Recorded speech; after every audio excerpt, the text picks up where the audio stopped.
আজকে আমি রান্না করছি জামাই ষষ্ঠী স্পেশাল গন্ধরাজ ঘোল পোলাও। তার জন্য প্রথমে আমি এই কাপ মেপে 2 কাপ গোবিন্দভোগ চাল নিয়ে খুব ভালো করে ধুয়ে নিচ্ছি। চালটা ধুয়ে এরকম একটা স্ট্রেনারের মাধ্যমে জলটা ঝরিয়ে চালটাকে আমি শুকিয়ে নেব। গোবিন্দভোগ চালটা শুকিয়ে গেছে, এখন আমি একটা বাটিতে নিয়ে নিচ্ছি। এই চালটা আমি এখন মাখিয়ে নেব। তার জন্য গ্রেট করা আদা দিয়ে দিচ্ছি, পরিমাণ মতন নুন দিয়ে দিচ্ছি, স্বাদের জন্য চিনি দিচ্ছি। তবে অন্যান্য পোলাওতে যেরকম মিষ্টি হয় এই পোলাওটাতে কিন্তু আমি অতটা মিষ্টি দেব না, তাই অল্প পরিমাণে চিনিটা দিয়ে দিয়েছি। আর দিয়ে দিচ্ছি 2 চামচ ঘি, কিছুটা কাজু বাদাম আর কিছুটা কিশমিশ। এবারে দেব লেবুর সবুজ অংশটা। যেহেতু গন্ধরাজ পোলাও তাই লেবুর এই সবুজ অংশটা আমি গ্রেট করে দিয়ে দিচ্ছি। তবে লেবুটা গ্রেট করার সময় খেয়াল রাখতে হবে সাদা অংশটা যেন না চলে যায়, তাহলে তিতো হয়ে যাবে।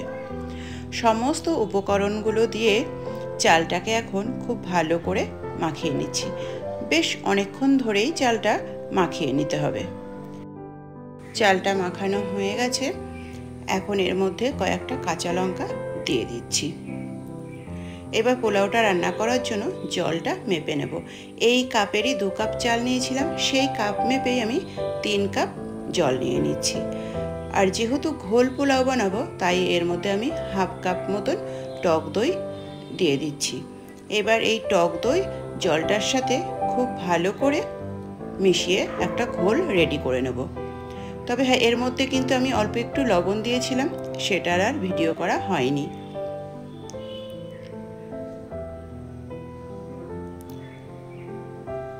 এবার কড়াইতে তেল দিয়ে দিলাম আর দিয়ে দিলাম এর মধ্যে 2 চামচ মতন ঘি। তেল আর ঘিটা গরম হয়ে গেলে এর মধ্যে ফোড়ন দিয়ে দিচ্ছি তেজপাতা, 2টো স্টার আনিস, এলাচ, লবঙ্গ আর দারচিনি। এগুলো দিয়ে একটু ভেজে নিয়ে এর মধ্যে মাখিয়ে রাখা চালটা দিয়ে দিচ্ছি।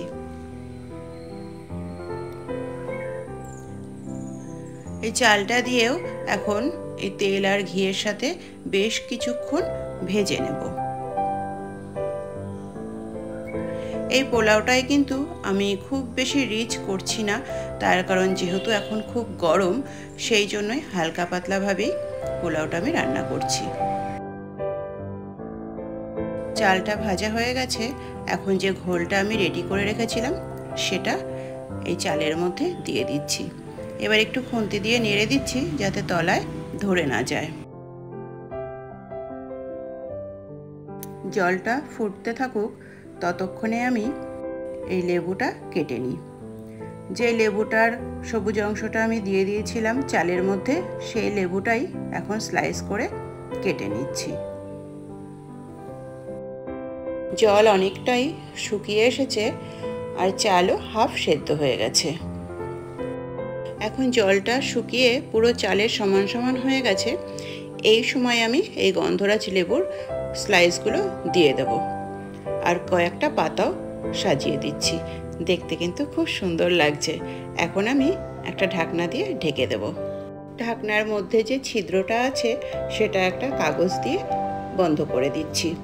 এইভাবে 20 থেকে 25 মিনিট আমি রেখে দিয়েছি। এখন ঢাকনাটা তুলে নিচ্ছি। উফ, গন্ধটা খুব সুন্দর বেরিয়েছে। ওপর থেকে একটু গরম মশলা ছড়িয়ে দিচ্ছি আর খুন্তি দিয়ে পোলাওটা নাড়িয়ে দেখিয়ে দিচ্ছি যে কত সুন্দর পারফেক্ট রান্না হয়েছে। একদম ঝরঝরে হয়েছে, একটুও গায়ে গায়ে লেগে যায়নি। খুব সুন্দর হয়েছে। পোলাওটা মোটামুটি রেডি। এখন পরিবেশন করার জন্য একটা বাটিতে আমি বেড়ে নিচ্ছি।